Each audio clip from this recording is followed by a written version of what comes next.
Did you know that just one tiny mistake can make your production application down, even if you are using Docker Compose and everything looks fine?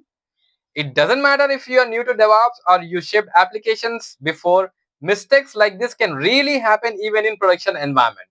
Today, I'm going to show you a real world production simulation.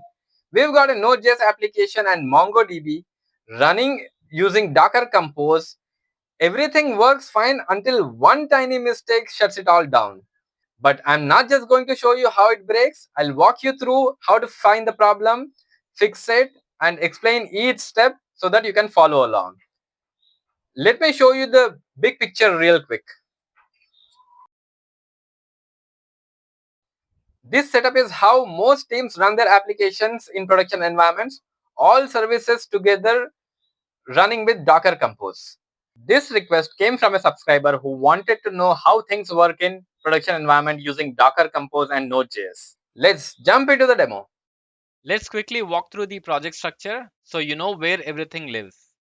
Inside the application folder, we have index.js. This is the main application file.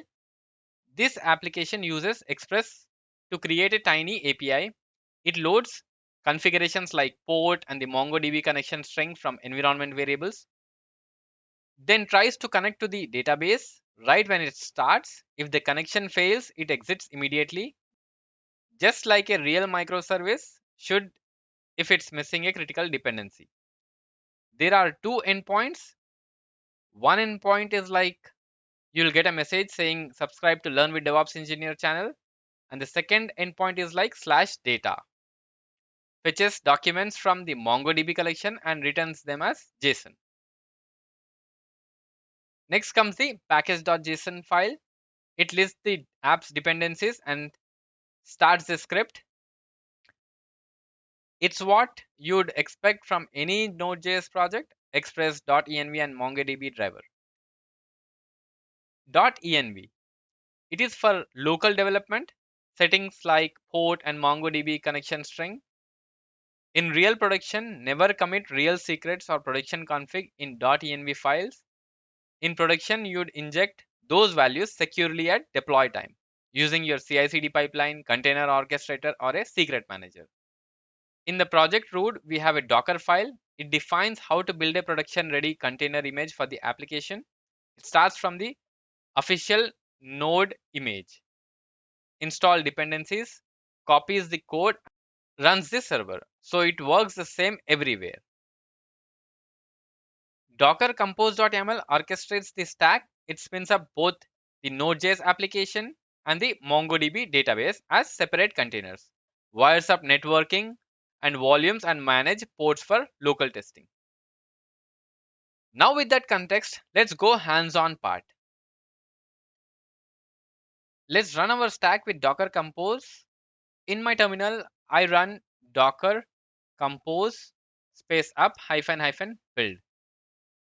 Docker Compose will build the Node.js application image, pulls the official MongoDB image, and start both containers.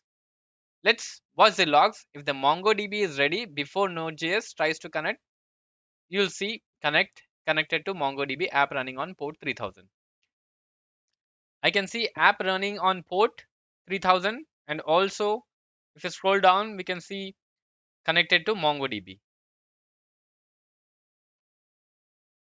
Let's jump into the browser and check if we can access that. Yes, subscribe to Learn with DevOps Engineer. I can easily access subscribe to Learn with DevOps Engineer. Let's try to hit /data. I can see an empty JSON. Yeah, that's okay. I got my stack running, Node.js and MongoDB both healthy. The app connects and everything just works. But in real production, things never stay perfect for a long time. Let's simulate a real incident breaking something in our config and then debug and fix it live. Let's say someone accidentally misconfigured the database connection string. I'll open my .env file and intentionally introduce a typo in the MongoDB host. So, for example, right now I have Mongo URL like this. So I'm going to update with wrong host. Okay. Now I'm going to say, let me clear the screen. I'm going to say Docker Compose down. Press enter. It will clean up everything. Now once again I'm going to say docker compose up hyphen build. Let's see what will happen now.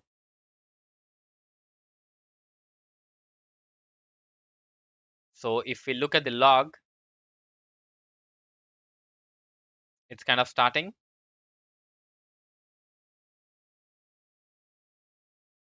And we see app running on port 3000. If we scroll down, we should see MongoDB as well. MongoDB connection failed. That means our application is like down. I'm going to refresh this. So we should see this site can't be reached. Yeah, that's expected. Now what we are going to do is like, I'm going to open another terminal here and I am going to run this command. Okay, docker compose logs app, enter. So here we are going to see what's going on. It's a bit clear on this side. We can see MongoDB connection failed, get address info, e not found, wrong host. Okay, it's clearly saying that this is the problem. So for that, I'm going to go back to my environment file real quick and let's try to update this and save. I'm going to close this here. Once again, try to say docker compose down and rebuild it. Clear the screen. Docker compose up space hyphen build. Press enter. It should start our application once again. And I can see connected to MongoDB. Let's go back to our terminal and try to refresh the page. And we can see subscribe to Learn with DevOps Engineer. This is a classic example of how real incidents happen in production. A tiny misconfiguration can take down your stack. Always check your logs, verify your environment variables, and make small tested changes. By practicing these debugging skills in a safe lab environment, you'll be ready to troubleshoot and recover quickly when it matters in real production. So here's what we saw today. Small mistakes in Docker can create serious, hard to diagnose bugs, just like in real production. Always check logs, inspect your compose files, and coordinate startup order for dependent services. Use best practices for secrets and configs. Never commit production secrets to your code base. And most importantly, practice breaking and fixing these scenarios so you are ready when it happens for real. If you enjoyed this DevOps simulation, subscribe for more, give it a like, and let me know what production incident you want to see next. Thank you for watching and see you in the next video.